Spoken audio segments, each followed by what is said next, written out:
Daddy. Why haven't you checked the children? Ambulance! It all began with a scream over 911.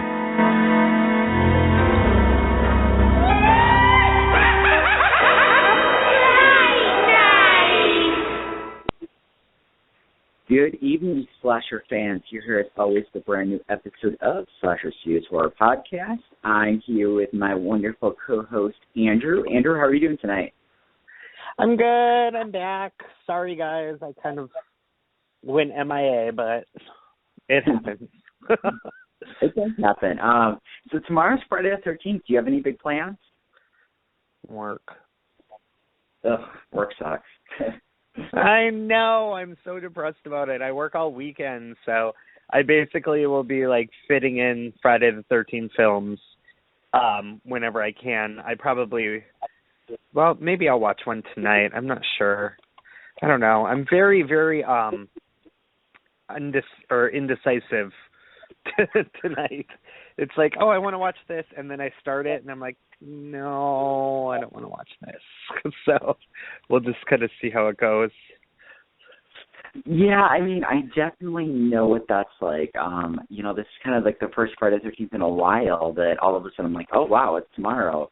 Because for those of you guys who don't know, NYOE tomorrow night, we're going to be having our world theatrical premiere of Dismembering Christmas. That's going to be at 9 o'clock. So a couple of the people are going to be there. I'm going to be there, Zach, Marla, Jordan, I believe. So some cast and crew, so that should be a lot of fun. And then for this weekend, I mean, I hope to get in as many horror movies as I can as well.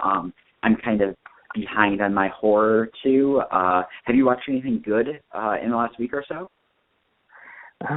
Well, I don't really remember. I'm kind of mad that I'm going to miss the premiere. I mean, I would have loved to have made it. It's just, lately, I watched the Criterion Collection for Dress to Kill, which of course, was amazing. Let's see, I watched Pieces for the first time. It's definitely a time capsule. Oh, and I saw the new movie Tiger House, which is kind of it's being marketed as your nexty kind of film where it's like a home invasion. There's a girl that has more skills than they're expecting, but I don't know. I feel like I wanted it to be better than it was. I was kind of just like, oh, well, that's it. So not necessarily bad, more just underwhelming. Yeah, it was more just like they could have done a lot more. Yeah, I kind of noticed that too with a lot of movies lately, especially ones that kind of pattern themselves after other movies. It's kind of like, well, I don't know. Like, it's not always the filmmaker's fault because a lot of times it's however they decide to market the film, but it's kind of like, well, maybe if you kind of had your own identity, it would have at least been a little bit more original or at least more fun.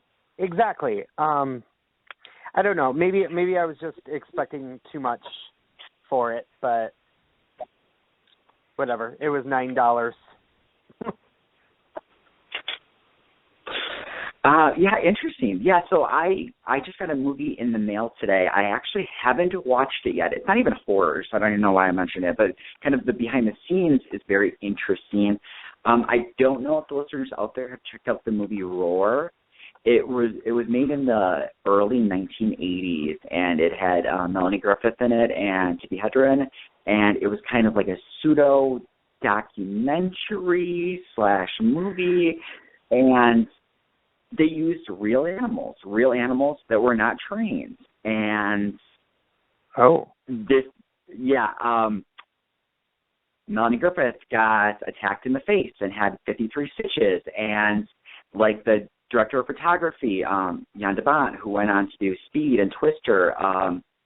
I believe he got scalped and had like 183 stitches in his head. And oh my God. Yeah, it's insane. Like if you go to the Roar wiki page, you can hear all about like the behind the scenes of this, and yeah, that they wanted to be as authentic as possible, and we're going to use real animals, and it ended up taking 5 years to make this movie. Almost everyone involved in the making of the film ended up getting hurt in some way. So I don't know how the movie itself is going to be, but I can't wait to watch that documentary on there. Yeah, that sounds like it's going to be pretty fantastic. Like watch. I love seeing behind the scenes stuff or hearing behind the scenes stuff about movies like that. And I mean, that's ridiculous. Well, yeah, and I mean, the movie's so kind of bonkers that like at the beginning, the main tigers get a writing credit because they said that they helped inspire and create the film. Oh God. So I'm like, this started in the late 70s. I want to know what kind of drugs these people were on. Oh, you know there was drugs involved.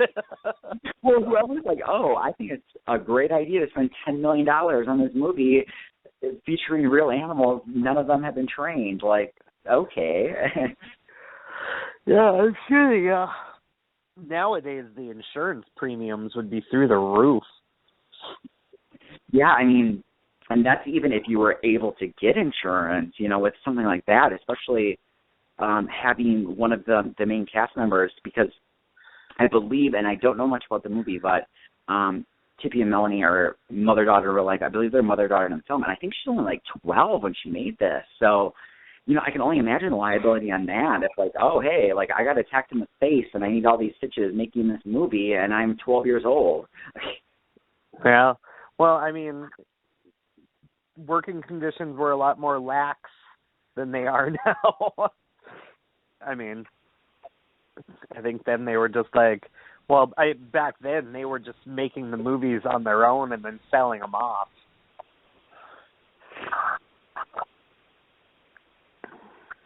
Yeah, and I think that that's kind of what ended up happening with this one, was that, you know, they were going to market it as the, you know, this, you know, a real movie experience with real animals, and yeah, that was probably not a good plan, but I will definitely check that out probably either tonight or tomorrow, and I'll let you know if it's worth watching. Yeah, that just made me remember, I don't know why, but I got the Vinegar Syndrome release of Frightmare, a.k.a. the Horror Star, and I had never seen it, but I thought it sounded really interesting, and it's a very odd film. It's kind of a hoot. I don't know if I would say it was good, per se. Have you ever seen it? No, I don't think I have. Okay, so it's an 80s film about this classic, like, Vincent Price-esque horror actor who is shown to be a little evil. I mean, you know, like, he will disagree with someone and then they're in an accident and they may have died off, and he just kind of sits there and is like, But anyways, so he dies, and this cult of, like, his fans take his body and have a party with it for some reason. And he comes back to life and starts picking them off one by one. Oh, wow. That does seem interesting. And it does have a pre-reanimator Jeffrey Combs in it. Like, throughout most of the movie, I was like, God, that guy looks so much like Jeffrey Combs. And then I actually, like, watched the credits. I was like, oh, it's because it was Jeffrey Combs. I know, it's so funny, like, to see, like, I mean, not only, like, you know, mainstream actors in, like, horror, but when you see, like, established horror people before they were famous. I know just recently, probably about a month ago, I watched Eaten Alive, and I'm like, oh, wow, that's Robert Englund, like, and he's not Freddy. Like, it's so weird, because, I mean, that was, like, early 80s, too, so, I mean, it's really fascinating to see, like, oh, like, these people were involved in the genre before they kind of hit it big with the genre. Mhm. Yeah, I know. It's always kind of strange to watch old movies and kind of see that. I mean, I remember, this isn't someone that struck it big with horror movies, just big in general. Is I was watching, or I was thinking about watching The Final Terror tonight, and I remembered that, like, Daryl Hannah was in it. And I was just kind of like, how did I forget Daryl Hannah was in it? It was made way before Splash and all that jazz, but I think it was released after Splash came out to, like, capitalize on it. Yeah, there's this other movie that I watched fairly recently too called The Unborn. It's like a Roger Corman, killer baby type film. And it was really interesting. In the movie, playing kind of the receptionist at this hospital, she's in a couple of scenes, is Lisa Kudrow, and one of the moms that kind of gets attacked by this baby is Kathy Griffin, which I thought was just so weird. Oh my God, I need to see that. Yeah, she's like this hyper lesbian mom, like with her partner, and she's a hoot. Oh, when did that come out? I don't want to know. Never mind. I'm just excited to watch it.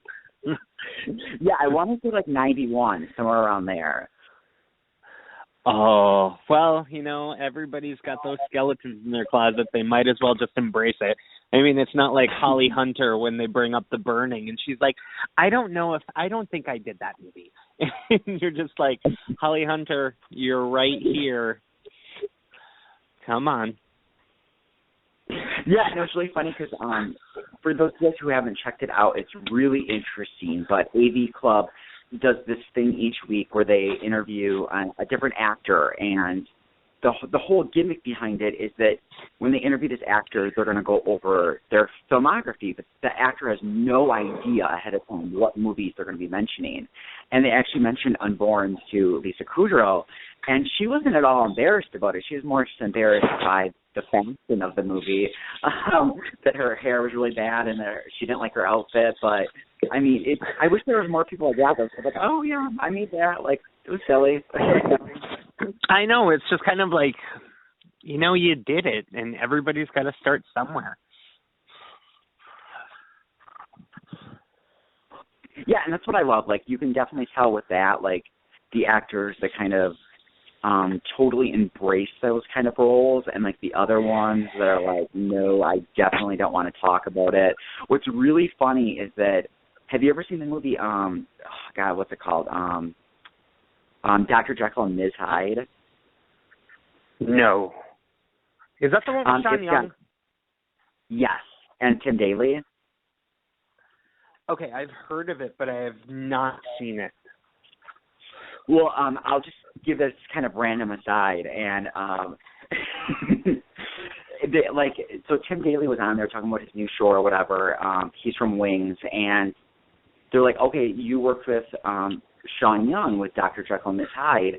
What was it like working with her? And he's like, you're going to have to turn the tape recorder off, and I'll have some stories for you.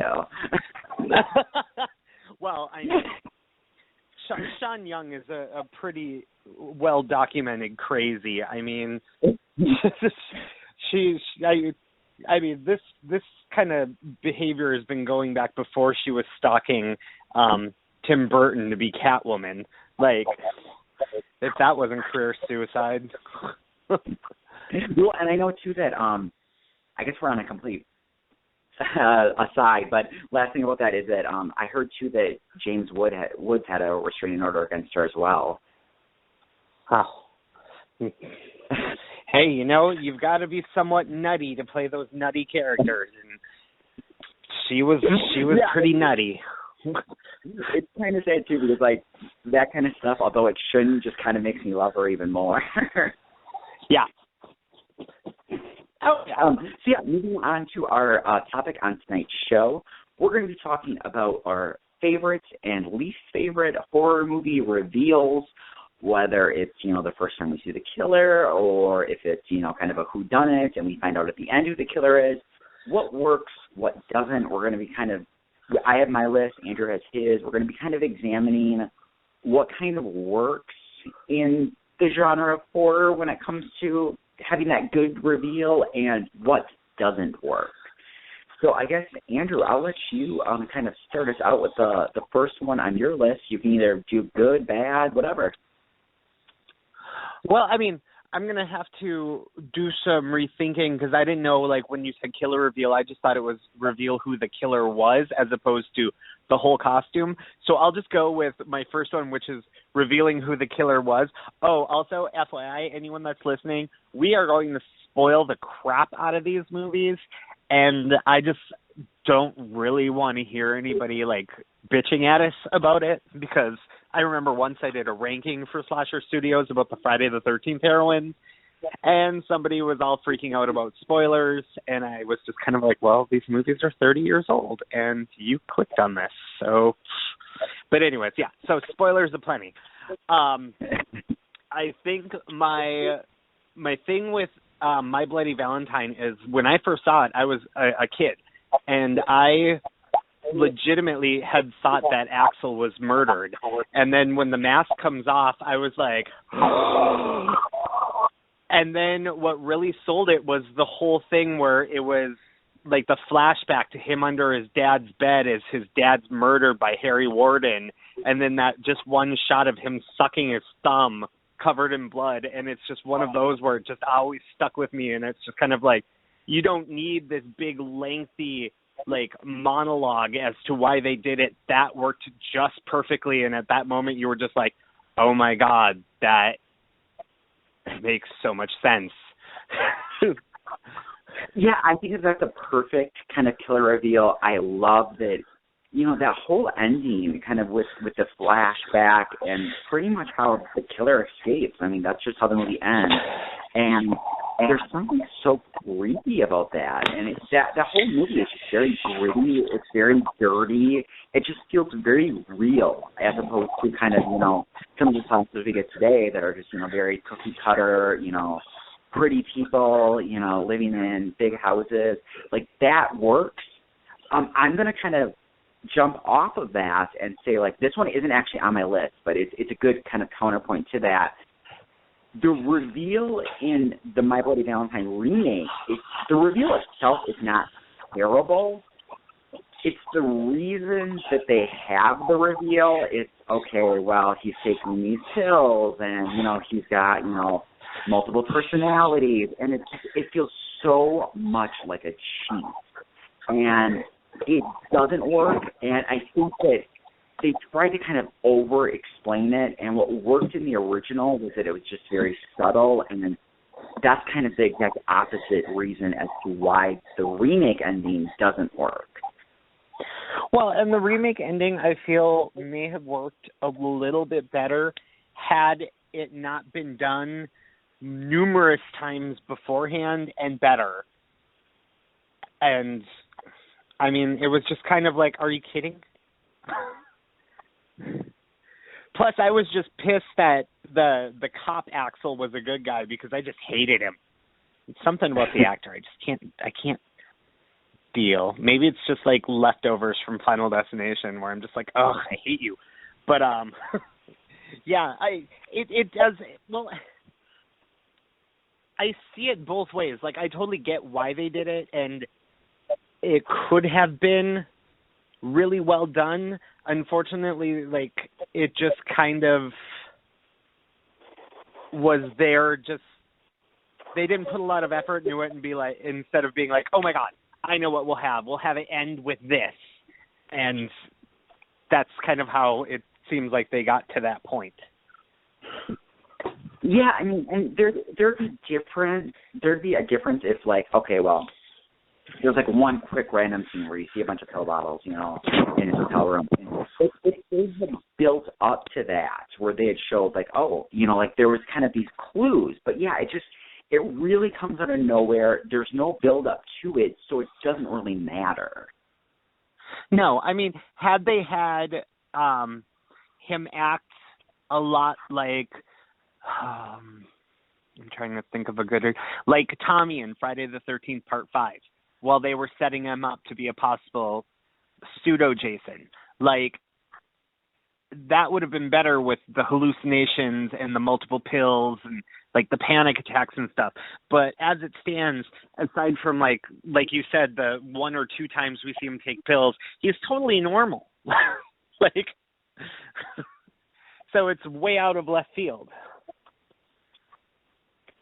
Yeah, it's just it doesn't work. It's just and I agree with you too. You know, it's one of those things where that kind of ending has been done many times before. It's kind of like that old standby that I always say, like, okay, well, if there's going to be kind of a horror movie set in a mental institution, it's usually going to have one of two endings. Like, the person was dead all along, or the person that we didn't think was crazy was really crazy and was really an inmate at this hospital. Like, it's just, there's only so many ways you can take that, and it doesn't work for this particular film. You know, it could work for another one, but not here. And don't forget the tried and true. It's all in his head, like the ward or identity or something. Although it's done really well in Identity. Yeah, I was just going to say, kind of, when Identity came out, that kind of idea was fresh. You know, Identity was kind of one of those thrillers that was very much a throwback to kind of the Hitchcock, can't talk tonight, Hitchcock style of filmmaking, where you kind of have all of these actors pretty much for the most part one location, picking them off one by one. That's the kind of movie that I kind of wish they still made today, kind of those, you know, and I don't want to sound pretentious, but literally horror movies for adults as opposed to kind of having to dumb it down. But yeah, Identity's great. So if you guys haven't actually seen that, check that one out because it's really good. Well, and the funny story about that movie is it was sold to be like a B movie, and then some random producer got their hands on the script and was like, you know what? We could actually make this, like, legit.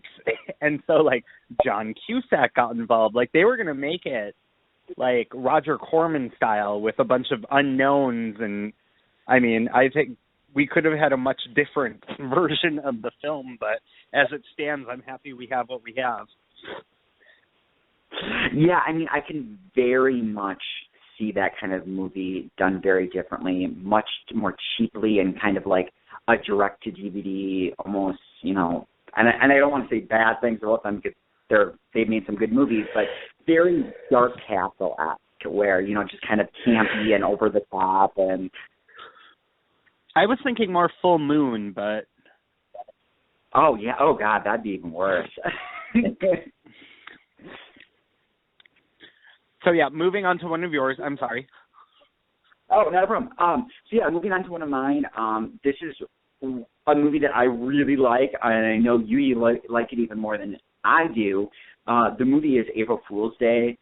The great thing about this movie, is that if you guys haven't seen it before, I don't know why you guys have waited this long, but there's a big twist, and we're going to reveal the twist now. The twist that you find out is that none of these people actually died. This is kind of like the reverse of the killer reveal, where it's, oh, hey, you know, no one died this entire time. And this is kind of one of the only slashers that I can think of that has a body count of 0. And the ending is just so much fun, and it's kind of on the nose, but it still takes itself fairly seriously. You kind of get a little bit of backstory, and it all, for the most part, makes sense. It very much feels like, and I'm trying to think of the best way to put this, but it almost feels like a big budget, teen-oriented, hour-and-a-half long episode of Murder, She Wrote, where there just isn't a killer at the end. And there's just something really fun about that idea, and I think that this movie kind of really, really captures that very well, and it's a hell of a lot of fun, and it's a good movie to watch with people who haven't seen it before, because the ending almost always catches people by surprise. Oh, yeah. Well, and the thing of it is one of the reasons it works so well is the cast is so likable, and it's just, you actually, like, they make sense as a group of friends, sort of. And it's like when people are like, oh, they never could have pulled that off. Like, isn't the whole point of like Muffy that she's extraordinarily wealthy? I mean, she could pull this off. She could rent the ferry boat, seeing as it's the ferry boat to her island. Like, all of it makes sense. And it was pre-internet, so having the idea of her working on the script for a murder mystery weekend that will help her keep up on the house payments and all that stuff, I mean, it wouldn't have been spoiled by people that went to it previously because the internet didn't exist. So you wouldn't have all these people who think it's fun to ruin everything for other people. Well, and too, if we're going to be honest here, if your nitpick on a movie is going to be that, you know, there's plot holes or certain things that doesn't make sense, the slasher genre is probably not one for you, because even the best of the best, there's leaps of logic that you just have to take. And that's part of what I love about horror, is the fact that it doesn't have to be point to point to point. You know, some of it is fill in the blank, and it is kind of a conversation starter where you can be like, well, how are they able to do this? And I love that about the genre, and I don't think there's anything particularly wrong with that. No, neither do I. And the fact of the matter is I feel the horror genre gets scrutinized much heavier than other genres. That, I mean, the action-adventure genre. It's how does Bruce Willis take on an entire skyscraper of bad guys, like, without ever getting hit by one bullet? Like, I mean, you have to have lapses in common sense for any film, but it always seems to come down on, oh, well, horror movies aren't real. No movies are realistic. That's why they're realistic, or that's why they're movies. Sorry, I was very passionate. Oh, no, I'm going to throw in another genre. You kind of talked about action movies. How about romantic comedies? Those movies, yeah, especially in the last 10 years, where, oh, hey, guess what? This entire relationship has been based on a lie that was one, if not both of us. But you know what? This relationship's still going to work, and I still love you, so let's make a go at it. We started hating each other, but after 2 weeks of bickering, we discovered that we really love each other. No, you hate each other. Yeah, I don't know what movie was that was the turning point in that. I think if I had to take a guess, I think it's 10 Things I Hate About. I mean, not 10 Things I Hate About You. How to Lose a Guy in 10 Days was kind of the turning point for that, where it was kind of that fighting back and forth, and then it's based on a lie. Oh, it's based on both their lies, and it's just that has been done to death. But moving on, another one on your list. Okay, killer reveal. I'm going to have to go with Urban Legend. Nice, this one's on my list too. Yep. Because of the killer reveal in the beginning where they come up from the back seat with the axe. Huh. There you go. With the axe in the highly implausible death scene where they really take the killer takes their safety with no regards, because they're going like 60 miles an hour down a wet highway.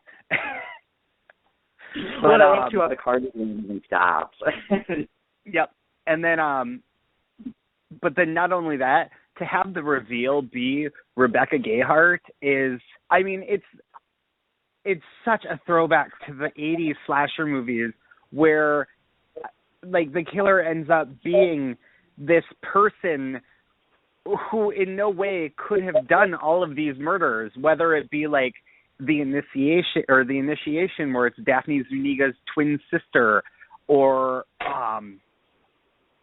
Girls' Night Out where it's the sweet elderly waitress lady. I mean, there's no way that they could have like done this kind of like as much stuff as they had to, but all of a sudden they're just like, where are the killers?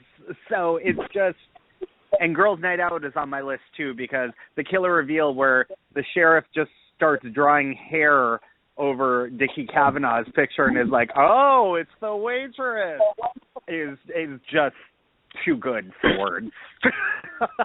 For other reasons. Well, and I have a question for you on that. I was actually talking about this with one of my friends the other night.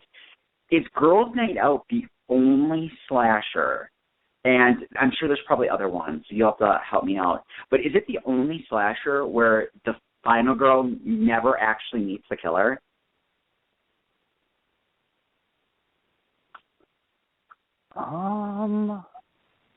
Possible.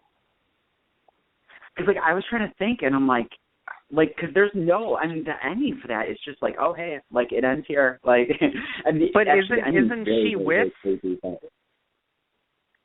Isn't she with at the end at the diner? Oh, I kind of meant, meeting, the killer after the killer's reveal. Okay, so, she has, a run-in with the killer. Right. Huh. I don't think so. She's running with the killer, and I know she's not in the final scene when the killer's revealed either. Yeah, I think so.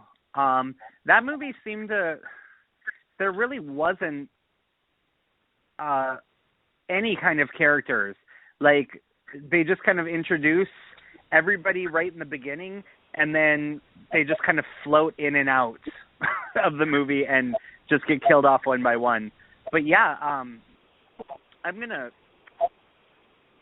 definitely going to look into this, but that very well could be the only slasher movie. God, I feel like there might have been one more. That movie is just so nutty. There's huge chunks of it where it just feels like a college comedy.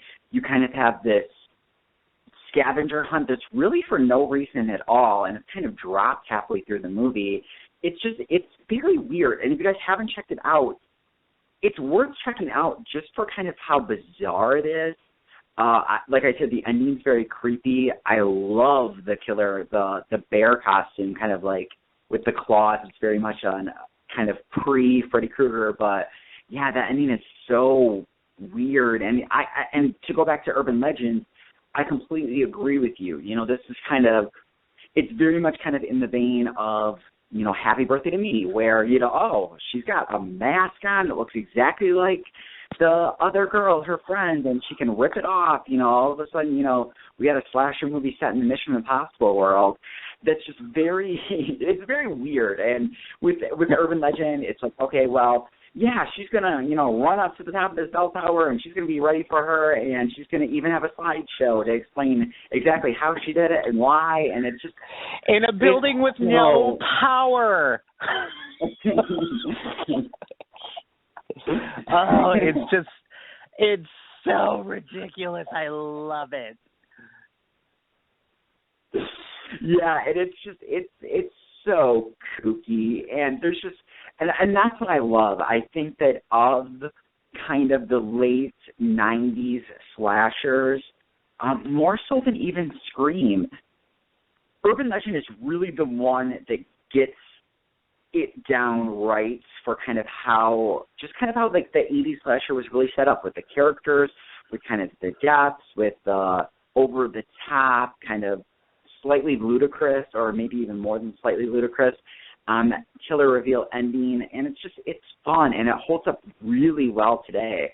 It's one of those movies that I loved it when I was growing up, and I still love it today, versus a movie like I Know What You Did Last Summer, which I also loved growing up, and now I'm kind of it's got some nice scenes, but the movie itself is not very good. But actually, moving on to I Know What You Did Last Summer, I'm going to be talking about one of the worst, which is also on your list. It's for I Still Know What You Did Last Summer.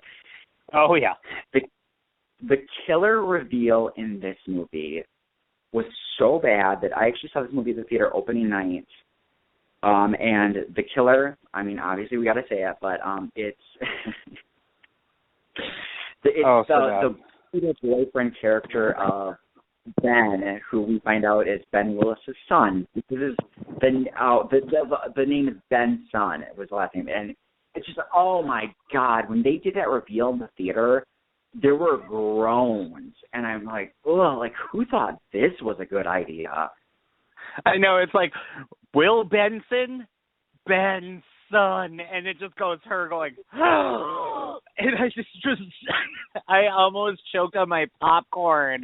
It was so silly, and I mean, Jennifer Love Hewitt, bless her heart, those movies were her overacting like no one's business, which I don't think is her fault. I really think the directors were like, just look wide-eyed, confused, and scream a lot. Kind of like Monica Keena in Freddy vs. Jason. So, I mean, it's just so silly. And then not only that, it's like, Will Ben Sun. He's like, hi, Dad. And then Ben Willis comes out of there. And it's just kind of like, God, they went to a lot of effort when they could have just walked up to her and shot her in the head. I know, like, I never got that either. And then, like, so you go through this whole killer showdown, and then you kind of have this capper at the end of this, which is very much influenced by the original film. It also doesn't make sense, and it's like that, like, I don't know. It's kind of one of those movies that I try to kind of revisit every couple of years, hoping that it kind of grows on me. And there's little parts of it that I think works. Like, I like the setting, and I like I'm spacing on her name, but kind of the bitchy girl who works at the resort.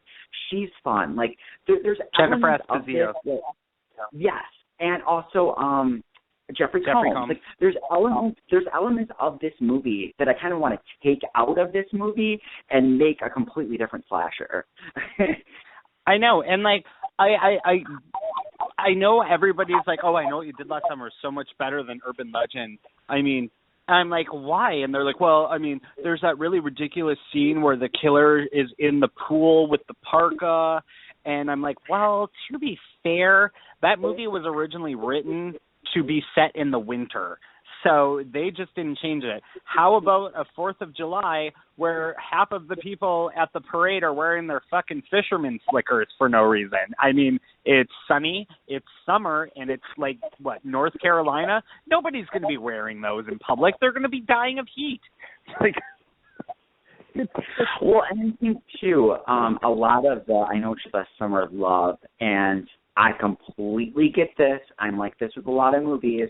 I'll be the first to admit that, but a lot of it is nostalgia value, where people haven't seen in a while. And whenever I ask them, like you do, well, what do you love about I Know It's the Summer? It's always, I love Sarah Michelle Gellar's chasing, and the chasing is really good.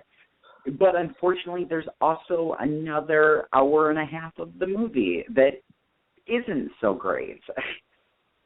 I mean, it's fine. It's just, I've heard people say that it's better than Scream. Oh, well, that's just ludicrous. Yeah, well, you know what? There's also people that think Scout Taylor Compton's Laurie Strode is better than Jamie Lee Curtis's. So there you have it. Speaking of which, this week's Scream Queens opened with her paying tribute to her mother and recreating the psycho shower scene, and it was really, really entertaining. That's awesome. I love that, especially the fact that her mom's last film was working with her on Halloween H2O. So it's really nice to kind of see that, like, you know, paying tributes to kind of a Hollywood horror legend, especially, I mean, obviously when it's your mom. Yep. So that was kind of nifty, but man, what else was I going to do? Oh, well, one of my last worst killer reveals will be from the foreign slasher movie, The Pool. And I would say it's a shitty reveal. It's kind of like the problem I had with Mickey in Scream 2. When I saw Scream 2 in the theater and he pulls the mask off, I heard numerous people go, wait, who is that? Because he wasn't given a whole lot to do. And it was kind of the same thing with The Pool. I mean, this guy looks like 5 of the other cast members, and he has no discernible personality traits until, like, he starts talking, and after, like, a while of where he's like, oh, I just am killing everybody off because you won't date me, and then you're like, oh, you're that guy.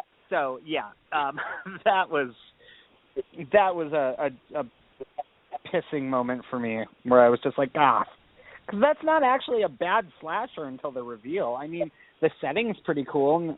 Some of the cast is actually pretty good. I mean, Ilsa Fisher and James McAvoy went on to semi-stardom, so there was a pedigree there. It's just kind of the ending was just like, oh, crap, who are we going to have be the killer? And they left, like, 5 people alive. Yeah, I kind of had that same problem with that movie where it's like, oh, you're killing all these people because she wanted to go on a date with you. Like, it's like, oh, come on. Like, it's fine if you're going to have him be the killer, but at least give him, like, a legitimate reason or some kind of backstory as to why he's so pissed off about this, because it just, as it stands, it doesn't work. So yeah. I'm going to be talking about the last one on my list. This is very much like yours, where I think this slasher is a lot of fun, and then you have the killer reveal, and it's just like, oh, okay, whatever. And what's really funny is that this character, I was writing down, because I made my list ahead of time, of all the characters and the movies they were in, and for this one, I couldn't even remember his name, so I just put boyfriend character. And that's for sorority row, because he's just so bland. And I think the movie, up until the ending, is a lot of fun. And then it's, oh, like, you're killing all of these people of your girlfriend so she can move on because of her friends who told you in confidence. It's so stupid. And that's another one. I thought it was. What was that? I thought he was killing everyone that knew about the secret. Oh, that's so right. She that's never. Right. So she could get past. Like you said. I'm not exactly 100% sure. It just was kind of. I mean, it was so blatant that it was going to probably like. I think you're the one that always says, like, you look for the nicest guy around because they'll probably end up being the killer. And he's just so, like, understanding and perfect that it has to be him because everybody else is too blatant. Although that's another movie where I feel like I would have completely rearranged who survives and who doesn't, because the bratty sister of the girl from the hills with the weird eyes, like, she should have been toast because she was a horrible person. Like, they all were horrible people. Like, well, and I think literally the only reason that she lived was so that they could tack on that, like, capper of the ending. Which also makes no sense. Why would she still join that sorority? They covered up her sister's murder and almost got her killed. No, I think it's so stupid, but yeah, it's one of those things too where I love that capper of an ending because that capper is so 80s. Like, there's just something about it where, you know, oh, they're cheering because it's graduation, and then they pan out and you see the killer with the weapon in his hand. And yep. I like how ridiculous it is, but especially the killer reveal and who lives and who dies. You know, we didn't even talk very much about Rumor Willis, but her character is so obnoxious. Like, I would have had her die, like, halfway through the movie. Well, she's the whole catalyst as to why. I mean, she's the one that tells the boyfriend. The only reason I knew who the boyfriend was because he's also in Donkey Punch and Cry Wolf. And Cry Wolf was going to be on one of my killer reveals. Not really killer reveals, but I love the whole fact that, oh, it was fake and John Bon Jovi died as an accident because of this. And then he puts it all together that the lead girl did all of this to kill Bon Jovi. And she's just like, that's crazy.